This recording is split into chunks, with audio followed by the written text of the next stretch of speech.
Bienvenidos, bienvenidos a la Cátedra Jorge Rosell.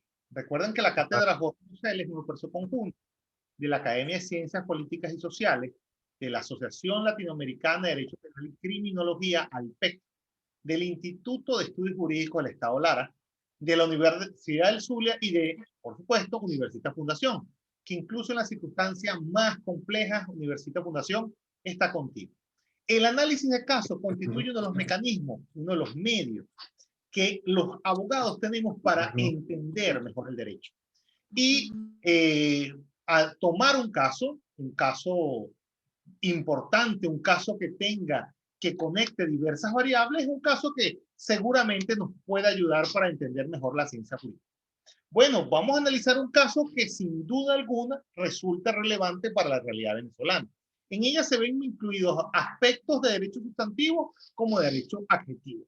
Hay temas vinculados, por ejemplo, a la libertad de expresión, la posibilidad o no de réplica o no de alguien que se pudiera sentir afectado por una noticia que considere que es inexacta o no. Pero es que además en el tema sustantivo también de la responsabilidad patrimonial. Entonces la posibilidad de que se hayan dado supuestos todos los elementos que constituyen la responsabilidad civil. Pero además se conectan un conjunto de elementos procesales. La posibilidad o no que el juez sustituya facultades o cargas procesales que eran de las partes, la posibilidad o no que exista figuras de abocamiento o no, o que pudieran existir recursos extraordinarios de revisión. Hay un conjunto de cosas en torno a esto que merecen la pena revisar. Y estamos hablando del caso de El Nacional, específicamente una sentencia reciente, muy actual, del 16 de abril de 2021, que condena a uno de los diarios más importantes de Venezuela, el Diario Nacional, a una cifra que ronda entre 13 y 15 millones de dólares. Conocer estos aspectos sustantivos, aspectos que pueden ser unos conectados a libertad de expresión, conectados a tipos penales, aspectos procesales, se trata la conversación de hoy. Petros, el Nacional y el Tribunal Supremo de Justicia. ¿Y con quién vamos a hablar de temas? Con el protagonista o personas testigos de alguna manera de gran cercanía a los hechos. Vamos a hablar con el abogado penalista Juan Garantón, quien ha trabajado este caso porque ha estado muy cercano, ha conocido, ha pateado, ha conocido intestinalmente este caso. Juan Garantón, muchos lo conocen, un abogado penalista, litigante, con larga experiencia, alrededor de 40 años, aunque él es muy joven, es abogado graduado en la Universidad Santa María en 1979, tiene su posgrado en la Universidad Central y tiene, como habíamos dicho, varias décadas en el litigio profesional. De manera que escuchar un poco el análisis que hace Juan Garantón sobre este tema seguramente nos aclarará y nos dará elementos para llegar nosotros mismos a una conclusión. Antes de darle la palabra al doctor Juan Garantón, recordemos las reglas del debate. Estás viéndolo aquí en Zoom, puedes hacer tus preguntas por escrito en la sección comentarios. Si estás en YouTube, puedes hacer tus preguntas en la sección chat. En ambos casos, identifícate e identifica el país del cual te conectas. Procura que tus preguntas estén conectadas, o tus preguntas o comentarios estén conectadas al tema del cual estamos conversando. De manera que estamos muy a gusto que el doctor Juan Garantón nos acompañe y nos genere, nos conduzca en esta conversación. Juan, por favor, activa tu audio para que comiences tu intervención. Perfecto, bienvenido, Juan. Muy buenas tardes. Honrado con estar aquí en la cátedra Jorge Rosell por el espacio que me están permitiendo. Agradecido con la Universidad del Zulia, la Fundación Universitas, la Asociación Latinoamericana de Derecho Penal y Criminología y demás organizaciones que siguen promoviendo espacios para la defensa del derecho, sobre todo en esta época donde hasta el derecho necesita defensores, porque ya él no puede por sí solo porque lo tienen demasiado maltrecho. Hay demasiado abuso de autoridad, hay mucho abuso de poder y el poder judicial no realmente por sí solo no puede lograr su cometido mientras no tenga la autonomía que él requiere para ejercer la función jurisdiccional. Y dentro de esta situación que vive ese Poder Judicial, se produjo en estos días una sentencia muy conocida, que es bastante discutida. Realmente para mí fue, si hubiese sido un 28 de diciembre, yo pensaba que era un chiste, habría dicho, caramba, esto es un chiste porque esto es el Día de los Inocentes, pero no, fue el 16 de abril la sentencia 081 de la Sala Civil del Tribunal Supremo de Justicia, la Sala de Casación Civil. En esa sentencia, el tribunal decidió días antes, o sea, un mes antes, se había abocado, no se había abocado, se había declarado como lugar procedente la primera fase de un abocamiento, que ahora lo hacen en dos partes, y luego declara con lugar en una segunda fase el abocamiento sobre la sentencia en cuestión el día 16 de abril de este año. En esa sentencia, el Tribunal Supremo, la Sala Civil, decide anular del fallo de primera instancia, que estaba definitivamente firme desde hacía 27 meses atrás, anula solamente el monto a indemnizar. Dicen el monto exacto a indemnizar, no lo señalan en bolívares, y se va a una figura donde me tropiezo por primera vez con un petro. Yo había escuchado que sin un petro, medio petro, lo que valía el anclaje del salario, pero no había visto lo que era encontrarte 237,000 petros que indicaron que no se refería que fuera que debiera pagar 237,000 petros, sino que la cantidad a pagar por indemnización es la cantidad en bolívares calculado el petro para el día del momento del pago. O sea, una fórmula que jamás, nunca antes se había visto aquí ni en ninguna otra parte. O sea, y hecho por el Tribunal Supremo, realmente aterra. Sobre todo tenemos que ese Tribunal Supremo dice en esta misma sentencia que se refiere, o sea, que compares esta sentencia con una de las salas político-administrativas donde ya habían acordado los petros en la sentencia 1112 a la señora Mata, a la que le dieron una cantidad de 266 petros. Acordaron eso en el año 18, pero resulta ser que aquí, siendo un caso de difamación, una presunta difamación, acordaron 237,000 contra los 266 que teníamos que comparar de la sentencia de la señora Mato, donde en definitiva esta señora que había sido condenada era por una pérdida de su salud, de una forma de una incapacidad total permanente. Entonces, una persona con un daño tan grave no se puede comparar con una difamación, o sea, que sube a 237,000 petros.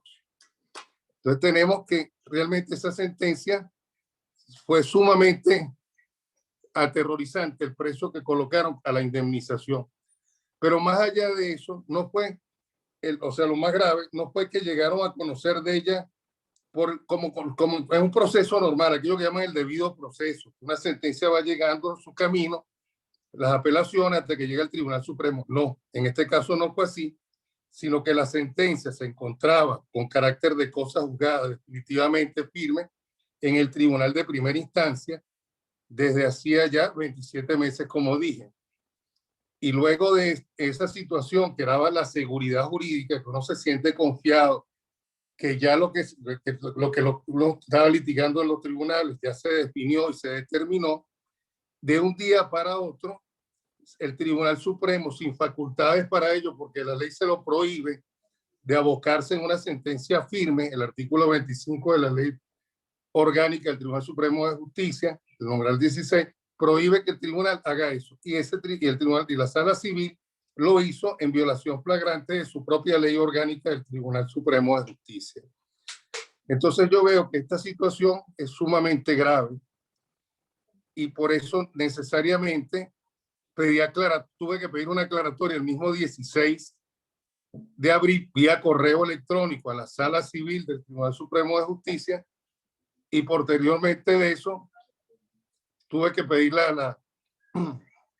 después de la aclaratoria se pidió definitivamente que se planteara la situación de la corrección de los bolívares que eran, que en esa aclaratoria se dijera cuántos bolívares se trataba, pues no se podía tratar, o sea, no se ponía el monto en bolívares de ninguna manera, pero el tribunal no quiso aclarar de cuántos bolívares se trataba esa condena terrorífica. Lo cierto está en que yo estimo que esa sentencia necesariamente debe ser revisada, porque como estas, en particular el Tribunal Supremo de Justicia nos planteó que la sentencia quedaba firme en todo lo demás, en todo su contexto, la sentencia de primera instancia, solamente con el agregado que ya no son 0,6, o sea, que no son 1.000 millones de bolívares fuertes, sino que se trata de la cantidad equivalente a 237.000 petros. Todo lo demás de ella, de la sentencia de primera instancia, forma parte de la sentencia dictada por el Tribunal Supremo de Justicia como un mismo cuerpo, pero que no está adjunto a él. O sea, es como que los pies andan por aquí y la cabeza por allá. O sea, es una sentencia que hay que buscar el contenido anterior para saber qué contiene ella misma. O sea, no contiene todo su contenido dentro de su integridad, sino que está repartido una parte en la primera instancia y otra en este cuerpo. La verdad es que no, es muy largo plantear esto en toda la cadena y quisiera como tratar de concretar a la situación real, efectiva de ahora. ¿Qué pasó? El abocamiento no procede en este tipo de casos donde la sentencia se encuentra definitivamente firme, puntualizando. La sala civil no tenía por qué abocarse. Ese expediente estaba en cosas juzgadas, sentenciado en el tribunal de primera instancia, que había sido ya homologado el desistimiento por el Tribunal Superior. Eso se encontraba descansando como debe ser en los casos para que exista la seguridad jurídica, porque si a ti te enjuiciaron, no te pueden enjuiciar de nuevo, porque ningún hecho, ni ningún ser humano debe ser enjuiciado 2 veces por los mismos hechos. Y aquí teníamos ya ese caso finiquitado. Y la parte demandante había quedado satisfecha con el caso. El demandante de ninguna manera apeló cuando salió la sentencia de primera instancia, mostró conformidad con la misma. Quienes apelamos fuimos los demandados y en el superior, en vista que había muchas complicaciones, no querían un juez, fuimos asociados, no querían que ningún juez tomara el caso, no le agradaban, decidimos desistir, porque bueno, ya está la situación país, lo que está pasando era más, bueno, ya dejemos esta condena en estos términos de 1.000 millones de bolívares fuertes y ya está. Es más barato pagar esto que seguir peleando un juicio de por vida. Y si esto equivale a pedir disculpas o lo que fuera, lo aceptamos de tal manera. Y el expediente bajó al tribunal de instancia y el demandante solicitó la ejecución. Ya eso lo pide en el año 19, no había hecho nada después de noviembre del 18, y en el año 19 designan un perito, está en esa situación, pero no ejercieron mayor presión para el peritaje, y llegado el año 21 piden el abocamiento, porque en este caso el orden público, el cuento, la cosa, qué tal, los derechos están violados. No sé cuál derecho está violado, pero lo cierto está que se llevan ese expediente y de verdad, cuando aparece esa decisión allá, yo dije, Dios mío, pero y entonces, y la cosa jugada, la seguridad jurídica, el juez natural, toda esa gente, ¿dónde está? No, todo eso quedó eliminado y apareció una sentencia donde ni el cuento de las habichuelas mágicas, aquellos que tiraban 3 habichuelas y crecía aquel árbol monstruoso que llega al cielo, y entonces el muchachito se encarama y llega hasta la casa del gato y viene con la olla de los huevos de oro, ¿no? Aquí entró 1/3 de centavo de dólar y salió convertido de la sala civil de la Corte del Tribunal Supremo de Justicia en una cosa horrorosa, en millones y millones de dólares, en todos los petros juntos. Esa monedita se convirtió en aquel monstruo que es impagable, que es una cosa que nadie está preparado psicológica ni económicamente para pagar una cantidad de esta. Jamás te podrás imaginar que alguien cuenta con 13 millones o 14 millones de dólares para cancelarle a alguien que una noticia no le gustó. Imagínate tú, o sea, ¿cuántos millones se necesitarían para medio ejercer periodismo? O sea, no se podría ejercer de ninguna manera el periodismo. Entonces, ante esa situación, definitivamente hay que pedir una revisión de eso. La Sala Constitucional debe revisar esta sentencia, pero para revisar esa sentencia, necesariamente tiene que revisar el pedacito que la Sala Civil firmaron los 5 magistrados, pero tiene que estudiarse completa la que dictó el Tribunal de Primera Instancia en lo civil, que quedó firme en todas sus partes, excepto en el monto de la misma, que la Sala Civil lo cambió ahora sin explicar por qué, porque no motivan de cómo llega ese monto inverosímil, porque para cualquier venezolano, cualquier ciudadano de a pie, de carro, de jet, incluso 13 millones de dólares, eso es un recontradineral, que no tiene sentido en un caso de una indemnización, cuando una indemnización es una pequeña satisfacción, una persona que tuvo una alteración, un problema, que se haya sentido incomodado. Y entonces cuando vamos a ver el hecho generador, si realmente se probó el motivo que da pie a que se reciba esa indemnización gigantesca que el Tribunal Supremo de Justicia acuerda, tenemos que en la sentencia del Tribunal Civil no se demuestra ninguna difamación. Bueno, ¿y cómo se va a demostrar si esto es un tribunal civil? Eso lo tenía que ser un tribunal penal que nunca se ha pronunciado, donde fueron acusados 22 ciudadanos, que se les prohibió la salida del país, que le pusieron presentaciones cada 7 días, o una prohibición de enajenar y grabar al nacional. O sea, todas las medidas había y por haber por un juicio de difamación. O sea, una noticia hizo ir a 22 personas a un proceso penal que no ha arrancado, que está ahí, y eso ha seguido durante años. Incluso esto había pasado tanto tiempo, yo pensé, caramba, a lo mejor Dios perdonó al Nacional. Yo juro, a lo mejor perdonó, porque una cosa uno se le olvida. A mí se me olvida, a mí una lavatilla, el tiempo se le olvida a uno eso.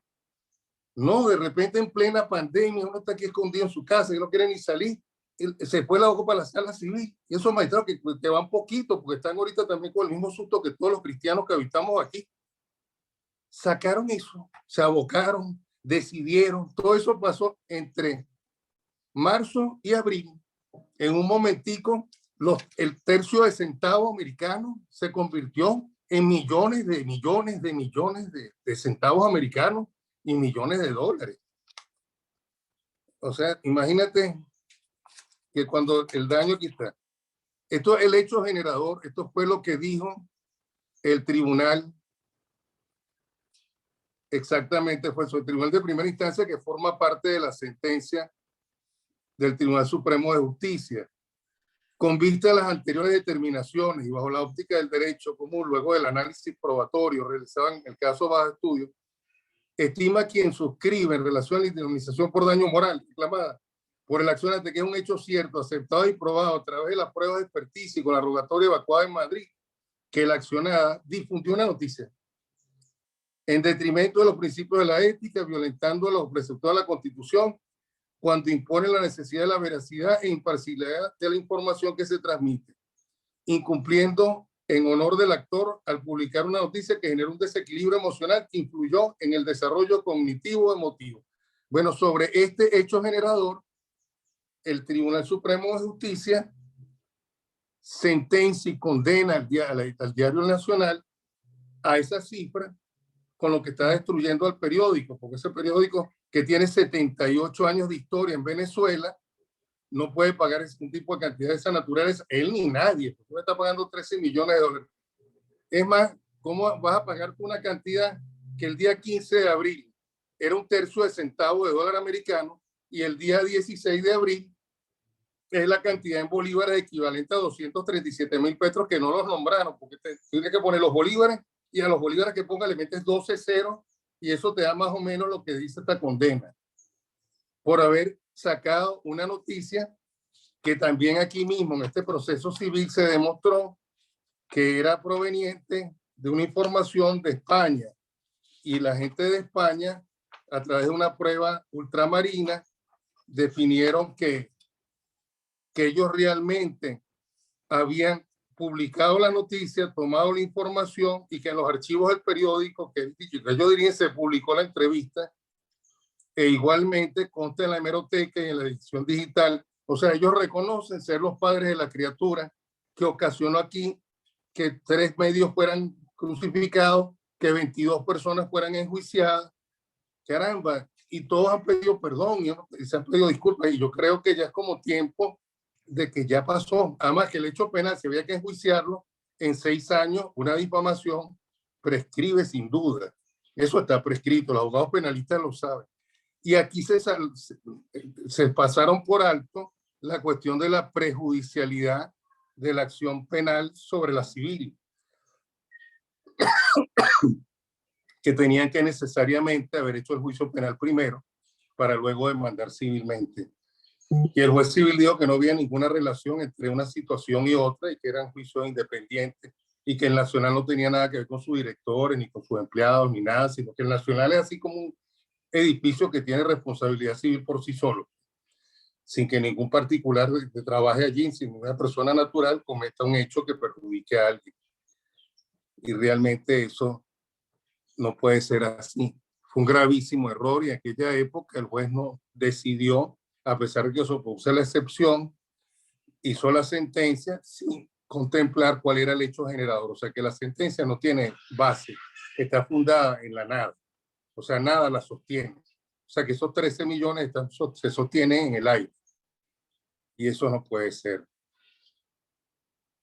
Yo de verdad que estimo que esto necesariamente tiene que revisarse. La Sala Constitucional debe corregir todos los errores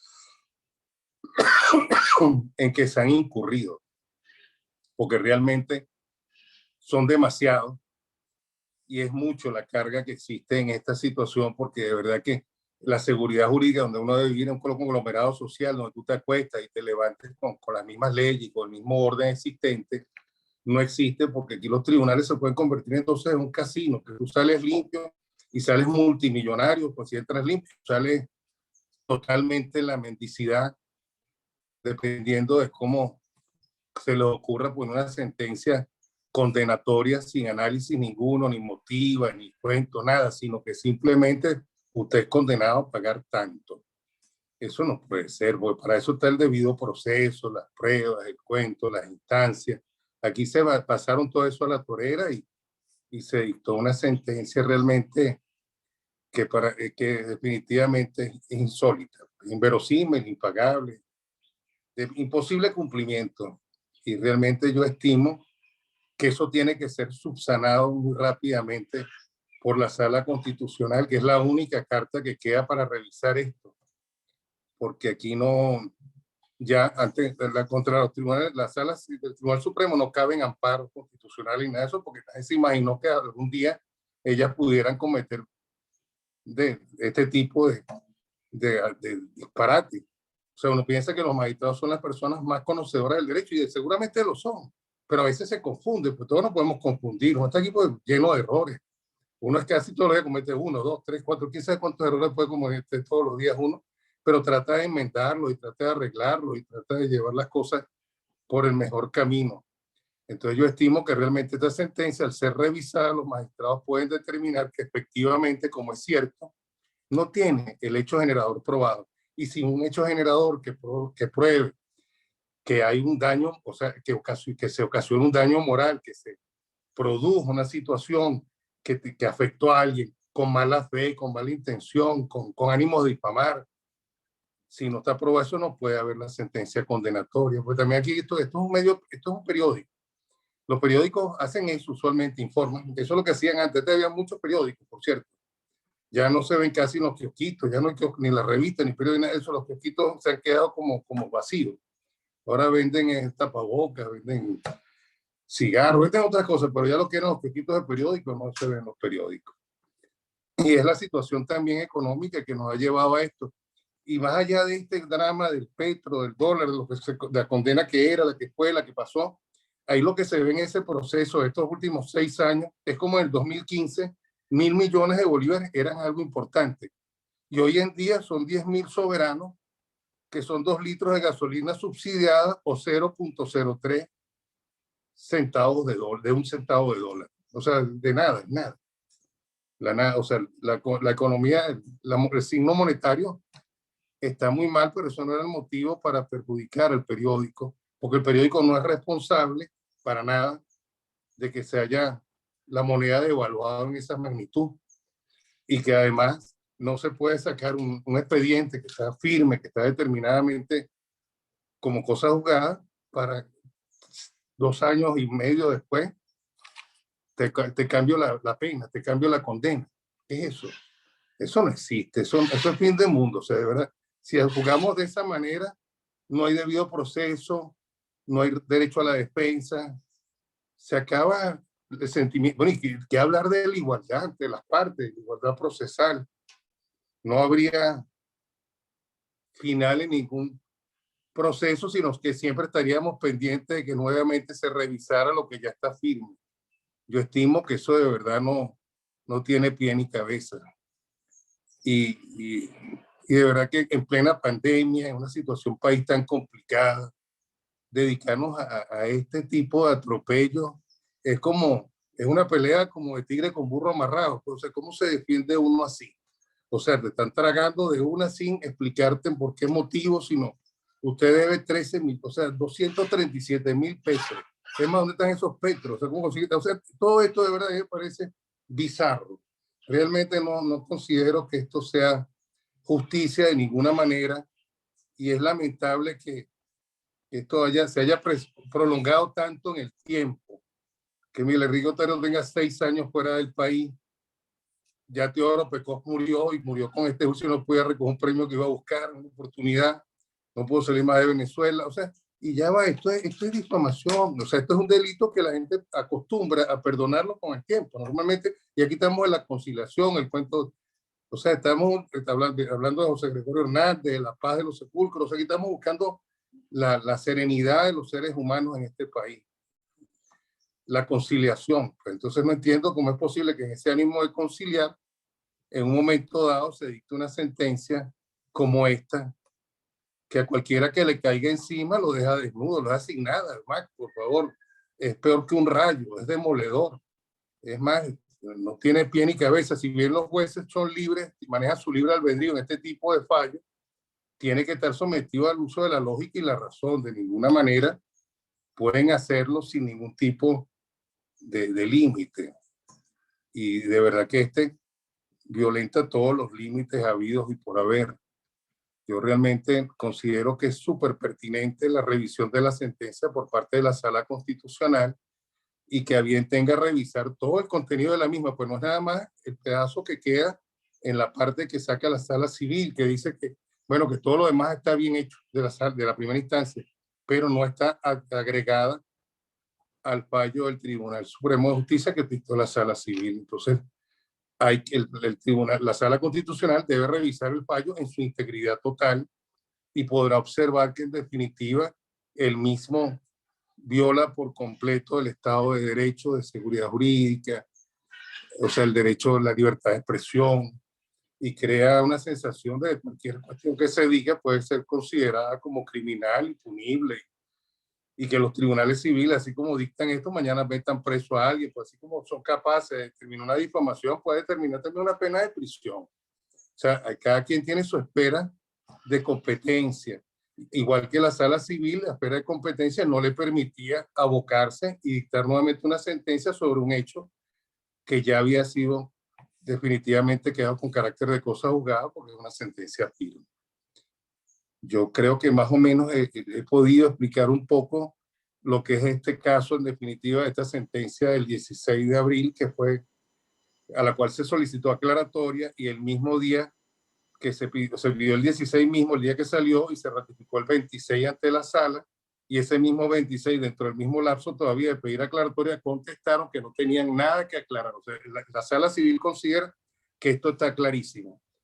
Entonces, como esto está clarísimo para la sala civil, donde no dicen cuál es la cantidad fijada, o sea, ellos cambiaron el sistema monetario, porque en definitiva tenían que, o sea, el sistema de nosotros es el bolívar constitucionalmente establecido. Aquí no se nombró el bolívar por ninguna parte. El bolívar aquí no existe. O sea, la sala civil se olvidó de él. Solamente que los petros se puede pagar en una cantidad equivalente en bolívares. Y la verdad es que realmente creo que llegaron a tomar una posición que va más allá de las sentencias y que están como legislando sobre la materia y por encima del Banco Central. Creo que aquí hay se pasó un poco esto sobre la espera de la competencia de la sala civil y que esta sentencia tiene que ser revisada porque esta sentencia realmente contiene en sí misma una cantidad de aberraciones y ella misma es contradictoria y no se puede ejecutar tampoco la sentencia porque ellos mandan, o sea, no se entiende. Y aparte de eso, ahí nombran a un apoderado, Juan Gargantón Nicolai, que eso no, ese señor no existe, y condenan a una empresa que tampoco existe porque cambian el nombre. Entonces, realmente no sé a quién cosa. Yo quedé muy confundido en todos los extremos, tal cual como está planteada el dispositivo y la motiva de esa sentencia. Motiva no tiene, pero el dispositivo en sí mismo es difícil de entender. Y ni hablarte de las cantidades y los cálculos numéricos y todo eso para mí es realmente como un tsunami que me pasó por encima y daños morales que tiene un abogado cuando va a un tribunal y ve una sentencia así y ve 6 años de trabajo, de labor judicial, totalmente escachapado. Uno realmente queda ahí, sufre una lesión directa por ese tipo de fallos. Y peor las personas que se someten a la justicia y reciben esa sentencia, realmente son golpes muy duros a la familia, a la forma de vida, al sentir del ciudadano. O sea, las sentencias tienen que versar sobre lo que se trata. Esto fue un juicio que empezó en bolívares en el 2015 y termina en petros en el 2021 cuando se había terminado en el 2018 cuando todavía no existían ni los petros. O sea, de verdad que esto es realmente inimaginable. Por eso yo creo que realmente, necesariamente, hay que revisar esta sentencia por el bien de la seguridad jurídica, el debido proceso y todas las figuras que tiene, la igualdad de las partes, todo aquello que conlleva la vida en sociedad y dentro de un sistema de justicia. Yo creo que con esto más o menos he explicado lo que yo quería plantear. Bueno, Juan, agradecemos esta primera parte de tu intervención. Aprovechamos primero a saludar a varias personas resaltantes en la audiencia que están escuchando tu intervención. Por supuesto, está el profesor Jorge Rosell. Vemos que además nos acompaña aquí en la cátedra el académico Ramón Escobar Salón, Ramón Escobar León. El profesor Ángel Serpa está conectado por allí. Vemos que también está en Zoom Edgar Núñez Alcántara y desde Chile se conecta, si no me equivoco, el profesor Sergio Brown Celín. Hay varias preguntas. Sin embargo, antes de ir a esas preguntas, aprovechamos que aquí, tanto en el chat de Zoom como en la sección de YouTube, comparten el enlace del curso que Universitas generó junto con la Academia de Ciencias y Políticas y Sociales sobre el petro, aspectos jurídicos, económicos, contables. De manera que muchas de las cosas que capaz no se quisiéramos profundizar sobre el tema del petro, ya fue objeto de una interesante jornada que la Academia de Ciencias Políticas generó y que está ahí disponible en nuestra aula virtual para que accedan totalmente gratis. Hay una primera intervención. Ángel Serpa hace el siguiente comentario. Gracias, doctor, por su interesante exposición. Le deseo suerte. Habida cuenta del obvio carácter político y o expoliativo del asunto. Pero hay dos preguntas para Ángel que realiza Ángel Serpa. Primera, ¿algún tribunal penal dictó decisión sobre la causa? Y la segunda interrogante que tiene Ángel es, ¿solicitaron cautelar para abstener la ejecución con la solicitud de revisión? Es decir, si ya ha presentado el recurso de revisión, este se acompañó con alguna medida cautelar. ¿Algún comentario? Sí, cómo no.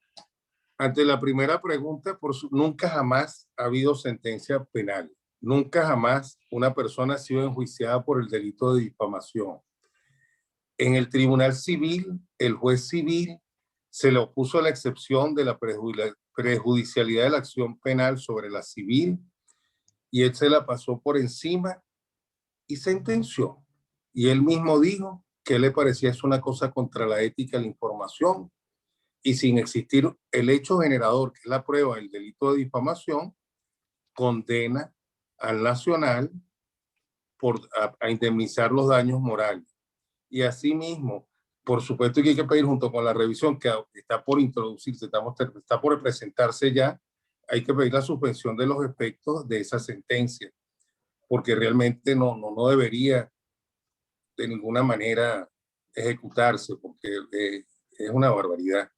Yo espero que la Sala Constitucional cautelarmente evita que se cometa ese atropello contra un medio de comunicación con 78 años de existencia. Yo creo que todo el mundo sabe que existió ese periódico, que existe ese periódico que es el Nacional y que tiene toda una historia y todo, y es un centro de cultura, es un centro de ideas, es un capital de la nación que no le pueden pasar por encima y acabar con eso. Me parece muy mal hecho, de verdad, como ciudadano, como venezolano, más allá como abogado, como todo me parece muy mal hecho. También vemos la presencia del profesor Luis Melo, profesor de la Universidad Monte Ávila. Ok, aquí tenemos una segunda intervención, está por ahí Jesús Vergara. Indica él, la sentencia no violenta la Constitución al condenar en una moneda distinta al signo monetario nacional, pues el petro es una criptomoneda que no es de obligatorio su aceptación. ¿Cuál es su criterio? Mire, ellos violaron la Constitución, que yo les pedí en la aclaratoria que por favor me dieran el monto en bolívar, me dijeron que no tenían nada que aclarar, porque nuestra moneda de siempre, por muy, cóchale, yo no sé cómo ya, por muy devaluadita, por muy acabadita, por muy nada, o sea, porque no se ve ya, no, ni siquiera yo conocí el medio de plata, el bolívar de plata, el fuerte de plata, que yo era un señor bolívar. O sea, aquí la volvieron triza, ella existe como un fantasma en el débito, la cosa es la crítica de débito, pero Bolívar como tal más nunca lo hemos visto. Por supuesto que es un gran, o sea, un abuso de la sala que machaque ese Bolívar de esa manera y le tire un poco de petro encima que nadie los tiene.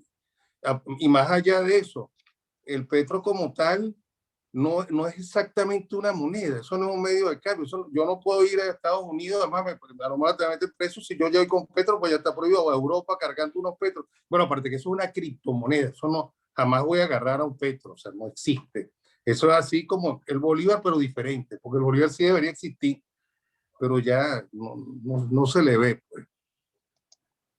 Es muy complicado. Perfecto. Vemos aquí Manuel Alexander,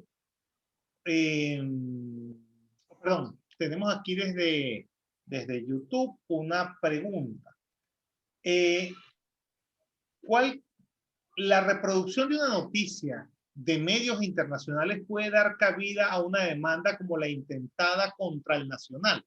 ¿Cómo usted analiza el hecho de que al final, primero, no fue una opinión, sino que fue sencillamente una información, pero no fue una información generada por una fuente local, sino fue una información generada, y usted nos indica que así fue probado, por un medio internacional?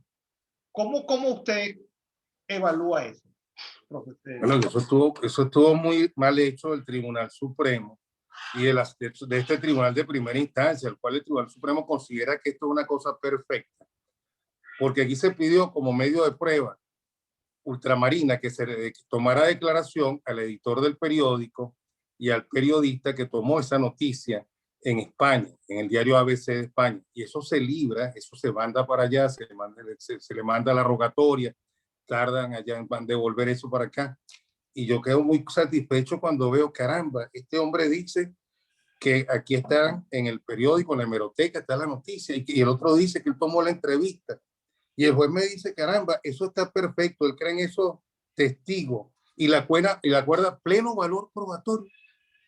Entonces se ganó el juicio. No, le acuerda pleno valor probatorio para condenar.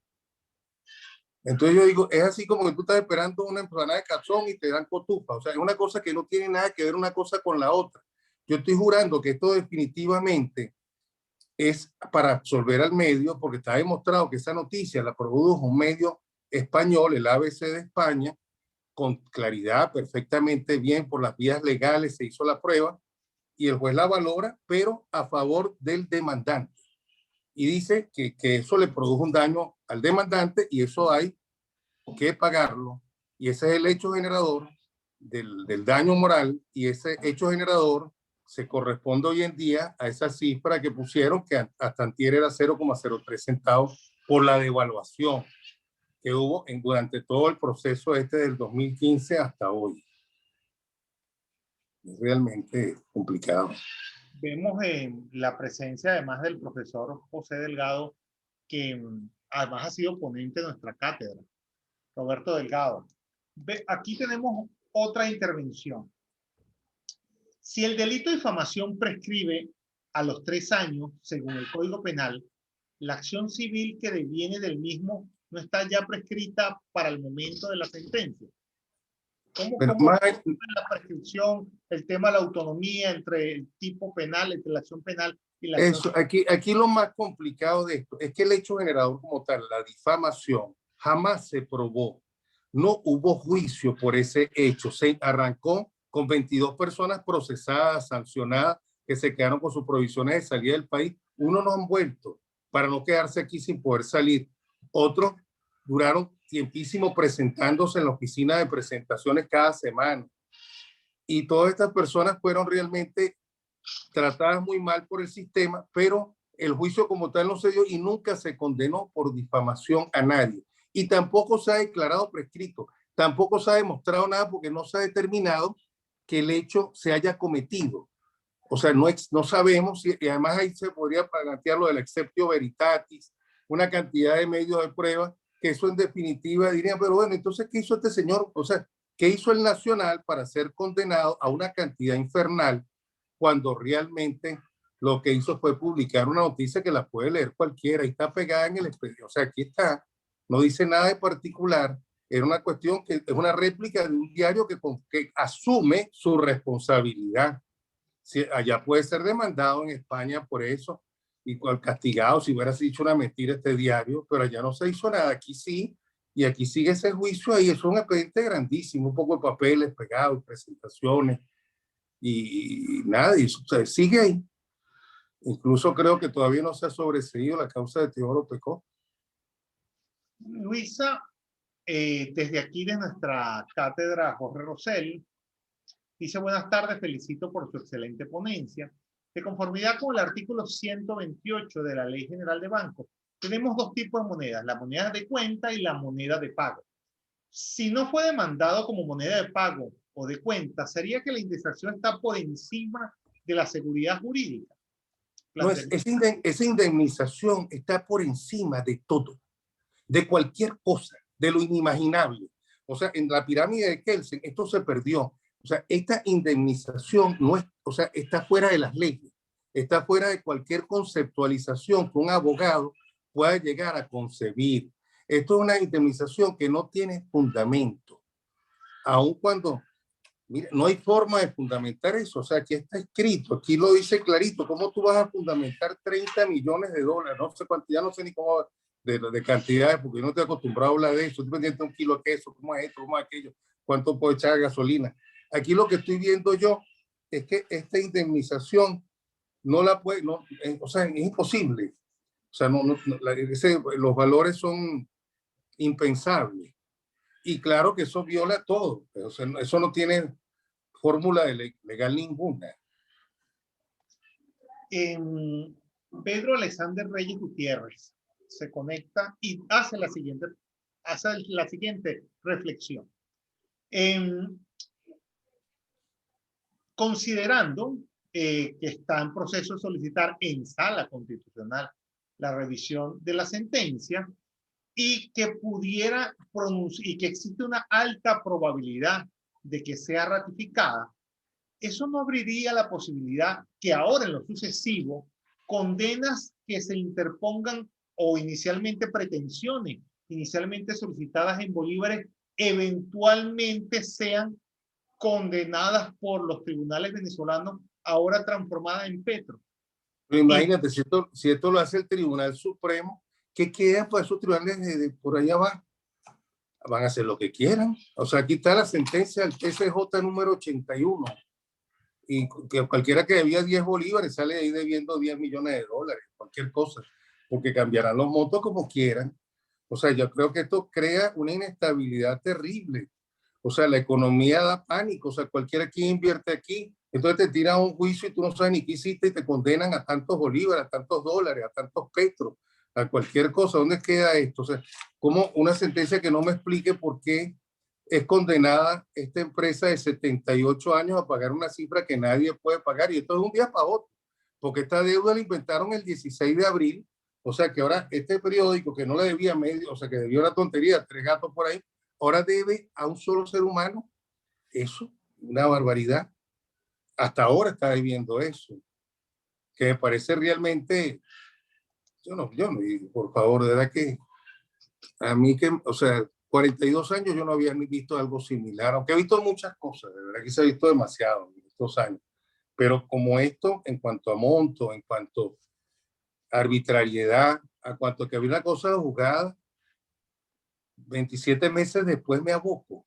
O sea, y los otros 27 meses sí estaba, el proceso estaba chévere. O sea, eso que estaba ahí guardado hacía 27 meses estaba buenísimo.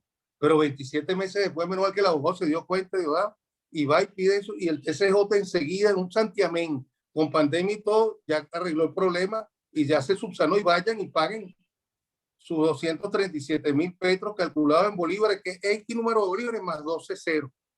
Yo no sé qué banco puede tener eso, si eso lo tienen los bancos allá en Sencillito, no sé cómo sería esa situación. Pues de verdad que es temible, es terrorífico. De verdad que no le veo pie ni cabeza. Voy a conectar dos cosas, una intervención de Pedro Antonio Barrios Pérez y una intervención de Alexander José Marcano. La primera está orientada a preguntar sobre, aún el caso de ser cierta la difamación, cosa que no se probó, el establecido, por un lado, dice Pedro, parece escandaloso, pero quisiera conectar con la idea de Alexander José Marcano Montero, que dice, en algún momento del debate procesal se estableció que adicional al pago en bolívares debía hacerse en otra moneda y difícilmente no existía con el No, era imposible, ¿cómo iban a decir eso si la única moneda que existía para el 2015 y hasta que concluyó el juicio era el bolívar? Este petro lo encaramaron sobre la cosa juzgada. Es como que lo hubieran tirado petróleo encima para sepultar al diario El Nacional. O sea, definitivamente, o sea, eso no estaba, eso no existía, esa posibilidad no estaba ni siquiera en el mundo real. Dentro de la realidad existencial no existía el petro aún. El petro nació mucho después de la demanda y del juicio y de todo. Ahora, porque esto ya estaba finiquitado, esto se había terminado y resucitaron a este expediente, o sea, le dieron ábrete sésamo, nuevamente la causa se abre, pero solo para ser sentenciada sin oír a la parte demandada y la condenan de una sola vez a esa cantidad monstruosa, pues sin ningún tipo de nada. Y en base a la sentencia de primera instancia, como digo, vuelvo y repito, yo no sé cómo los 5 magistrados pueden creer que este es el hecho generador probado, que hubo una noticia que le cayó mal al demandante, a María Purísima. Si es por eso aquí nadie puede hablar, o sea, nos quedamos calladitos todos y no hablamos más, porque entonces estamos realmente ante que cualquier cosa es difamatoria y un juez civil los condena. Hay un comentario aquí en YouTube que hace Jesús Vergara, dice que lo felicita desde la Federación de Colegios de Abogados al doctor Garantón por esa constante misión de llevar conocimiento jurídico al gremio. Profesor Juan, o doctor Juan, estamos muy a gusto con esta revisión, este análisis de casos. Sabemos que todavía faltan, estamos como en acontecimientos en pleno desarrollo y por supuesto vamos a estar atentos a lo que pueda pasar y atento a sus comentarios en relación al seguimiento de este caso. Pero antes de despedir este encuentro de hoy, ¿cuál sería el mensaje? Especial el mensaje de cara a temas de libertad de expresión, el mensaje de cara a temas temas procesales, e incluso al tema monetario conectado al tema ante esta utilización del petro como método de pago. ¿Cuál sería ese mensaje que da a esta audiencia de la cátedra Jorge Rosell? Mira, yo realmente no habría mejor mensaje que el que todos colaboremos por la justicia, que todos hagamos un gran peso a favor de esa balanza, que el abuso de autoridad y el poder se la jala por un lado todo el tiempo, que se sopesar, o sea, que lograr mantener el equilibrio entre todos los habitantes de estas tierras tan buenas, tan maravillosas, de verdad. Es increíble aquí que, por ejemplo, mi desprendido no haya podido venir más a su patria en 6 años, y como él, otras personas. Porque aquí más bien en esta cuestión no terminan de abrirle las puertas a esa gente buena que está afuera, y ya y se habla de una conciliación y la beatificación de José Gregorio. Yo creo que de verdad deberíamos, cónchale, ya, o sea, la política debe tener su sub y baja, o sea, acabar la presión en contra de la gente que está tan casi los presos políticos, todo este drama. Yo ya me he tirado como desde el 2009 hasta el 2021 viviendo situaciones tan tristes, tan dantescas, tan horrorosas. O sea, son calvarios verdaderos a los que someten a las personas. Yo creo que ya eso se puede acabar. O sea, que podríamos de verdad, caramba, ya borrón y mesa limpia y no sé lo que sea, pero que de verdad que volver al Estado de Derecho, volver a garantizarnos todos la seguridad jurídica, poder tener la confianza de que, mira, de que las leyes nos protegen a todos. No sabe que si nos metemos por aquí nos desbarata un artículo. No, sino que los artículos son sensatos y no son para que la gente haga lo que les da la gana con las leyes. O sea, yo quisiera eso, de verdad, que todos estuviéramos atentos a defender cada quien su derecho y todos nuestros derechos con ese amor al prójimo tan necesario para todos, de verdad, porque estamos también en una situación de pandemia, de crisis, estamos tan mal. ¿Y cómo vamos a hablar de millones de dólares cuando aquí un ciudadano gana 7 millones de bolívares? Y los 10.000 soberanos, son 10.000 soberanos de esos 7 millones. Pues esos son 7 millones de soberanos. Ahora comprar una, o sea, es grave la situación económica, la situación justicia, la situación salud, las clínicas mismas, por favor, caramba, colaboren con la gente. Bueno, tienen real para pagar lo que les están cobrando.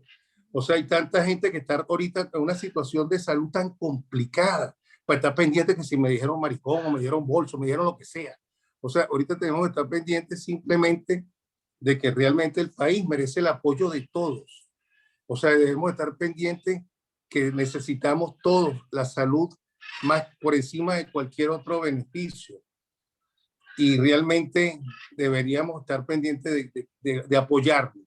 Todos deberíamos apoyarnos porque tenemos que sacarnos este país adelante. Porque verá que todos necesitamos el amor del otro para meterle la mano y que nos ayuden, porque en cualquier momento es el vecino que se nos está muriendo. Y esto no es tontería, esto no es que si me dijiste barriga verde, que si me acusaste de no sé qué cosa. Eso es paja loca.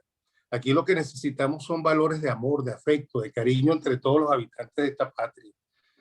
Dios mediante de verdad nos proteja a José Gregorio Hernández y nos ayuden a salir de esta situación tan terrible que estamos viviendo. Muy buenas noches, será. No. Esa fue la cátedra, la sesión de la cátedra Jorge Rosell de hoy. Creo que este análisis del caso, creo que darle seguimiento a este caso nos permite tomar categorías conceptuales o refrescar categorías conceptuales como temas de derecho sustantivo, la tutela de la libertad de expresión, ese derecho a la información, el derecho a la réplica oportuna. Ahí hay un tema de seguimiento, pero además vemos dentro de temas de derecho sustantivo va a retomar la discusión autonomía de la acción penal respecto a la autonomía de la acción civil, responsabilidad penal, responsabilidad civil, además de temas asociados a cómo el tema de la moneda y el tema del petro como categoría conceptual aparece en el régimen jurídico venezolano. Recuerden pasar por el curso Petro, que está en nuestra aula virtual, que al final lo hicimos junto con la Academia de Ciencias Políticas y Sociales, pero además van a aparecer en este seguimiento de casos categorías como aspectos procesales, la posibilidad o no, competencias de la Sala de Casación Civil en el caso de abocamiento y la eventual decisión de Sala Constitucional, las potestades o no que va a tener la Sala en el caso de esta revisión. Creo que darle seguimiento a este caso no solo por la importancia del Nacional como institución en el periodismo venezolano, sino además todos los aspectos procesales, todos los aspectos de derecho que acabamos de indicar. Gracias, Juan, por tu intervención en la cátedra Jorge Rosell. Mira, Ibas a decir algo, disculpa. Sí, sí, cómo no. Encantado de haber participado con usted, honradísimo de haber estado en la cátedra Jorge Rosell, porque realmente es un ejemplo de abogado a seguir, es un hombre realmente que se ha dedicado la vida a esto del derecho y la enseñanza, la cuestión. Esto es una maravilla, de verdad. Me he sentido muy orgulloso de estar ahí con ustedes. Excelente. Recuerden que la cátedra Jorge Rosell es un ejercicio, un esfuerzo conjunto de la Academia de Ciencias Políticas y Sociales, de la Asociación Latinoamericana de Derecho Penal y Criminología, ALPEC, del Instituto de Estudios Jurídicos del Estado Lara, de la Universidad del Zulia y de Universitas Fundación, que incluso en las circunstancias más complejas, Universitas Fundación está contigo. Hasta luego, Juan. Hasta luego, Iberoamérica.